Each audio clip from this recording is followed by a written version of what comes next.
is going on with video game journalism in 2024? This is a catastrophe in every sense of the word. First Kotaku and Sweet Baby Inc. and all that junk. Now we have IGN being accused of using bots on Twitter to up their engagement and numbers to make sure that it gets shared more in the Twitter algorithm. And yeah, there is actually something to that. What's going on, guys? Welcome to another episode of Smash JT.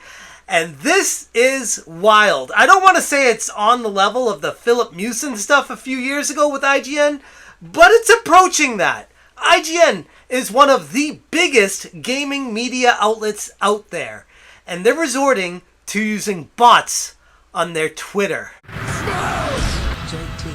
Hit that subscribe, give me a like, and check out SmashJT.com for the full breakdown and screenshots of these obvious bot attempts. And that's what this comes down to. Now, I want to be fully clear and transparent with this.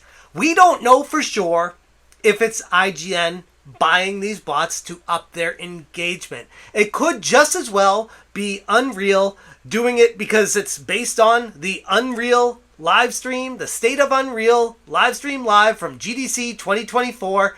Maybe they're doing it to up the numbers so more people see it, because ultimately what it comes down to is it's an advertisement for the Unreal Engine and what it's doing, and they want this to be shared as much as possible. So technically it may not be IGN doing it.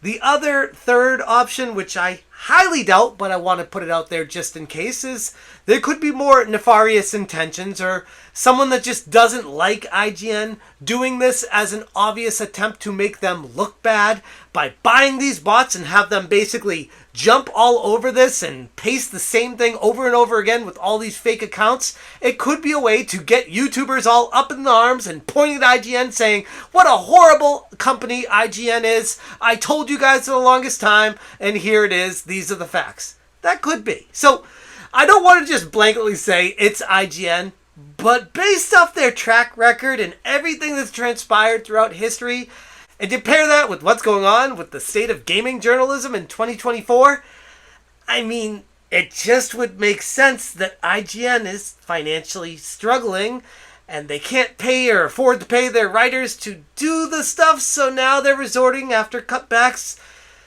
to having bots give them engagement to hopefully pump their numbers up and keep them buoyed and afloat for the foreseeable future to carry them along. And if that's the case, that's a big yikes.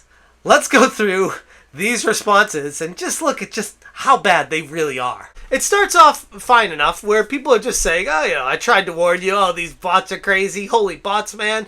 Boring. What kind of bots, And then you get down to these odd ones, like, nice one. Wow. Nice one. And then they get a little bit more intricate. Can't wait to see what crazy new gadgets they come up with. Controller emoji, rocket emoji. Excited to level up my gaming experience. Controller, smiling emoji. It's like the most generic, robotically written tweet ever. And sure, Twitter is full of bots. I get it. We all know that. We all deal with it. Anyone who's on Twitter sees bots all the time. But when you see the same thing written over and over and over and over and over and over and over and over again, it makes you start to wonder if there's something a little bit more going on behind the scenes than just the typical bots on Twitter. Thumbs up. Okay. Yeah. Good one. Nice one. Whoa. GDC 2024 is gonna be lit, game controller. Can't wait to see what crazy tech Unreal has in store. Fire emoji. Hashtag gaming future. Yeah, these all look like such legitimate comments that such a real human boy or girl would write. Of course. Now, obviously, these are bot comments, and if it wasn't obvious enough, you start going through them, and there's a bunch of random accounts with no followers, no previous history, new accounts, and they all say the exact same thing. And one of the big tip-offs is they don't even have a username in English. It's like Arabic or squiggly letters. I don't even know what language these are. Whoa, GDC 2024 is going to be lit. Can't wait to see what crazy tech. Excited to see the futuristic gadgets and mind-blowing graphics we'll get to experience in the gaming world soon. GDC 2024. Whoa, gaming tech in 2024. Can't wait to see what Unreal has in store. This is a coordinated effort to ensure that not just Unreal is being mentioned, but GDC 2024 is being mentioned under the title of a video on Twitter that also says Unreal and GDC 2024. So it's either IGN or Unreal paying for bots to push this message out there. And no matter who it was that did it, it is an atrocious look for IGN once again. So what exactly is this video that they were sharing on Twitter? Well, I was curious enough to click on it and watch it, and so you don't give them the engagement, let me share a snippet of it with you here. Based on what you've seen today. This project will include over 500 AAA animations created from high-end motion capture data with the locomotion and traversal data set used in this demo. Best of all, it will be free for all Unreal Engine developers and compatible with the MetaHuman rig. Okay, that's enough. Absolute snorefest. I can't get through like 20 seconds of this thing before I fall asleep. It's a dude on stage talking about the wild wonders of the Unreal Engine in 2024. Like, I'm sure it's super exciting for like the high-tech devs out there that are going to be utilizing Unreal Engine 4 to the nth degree that the most normal people out there don't really understand, grasp, or care about. They just want to play the games. So when you look at these replies, it looks even worse when you use the context of that with it. And they keep going. Can't wait to see the crazy tech. Can't wait to see the future of gaming. Can't wait to see the new tech wonders. Whoa, can't wait to see the crazy cool tech. Can't wait to see future gaming. Excited to see the way of gaming unfolds to find distract me from responsibilities in 2024. Unreal live stream GDC 2024. It's so obvious, and it's so bad, and it's so IGN.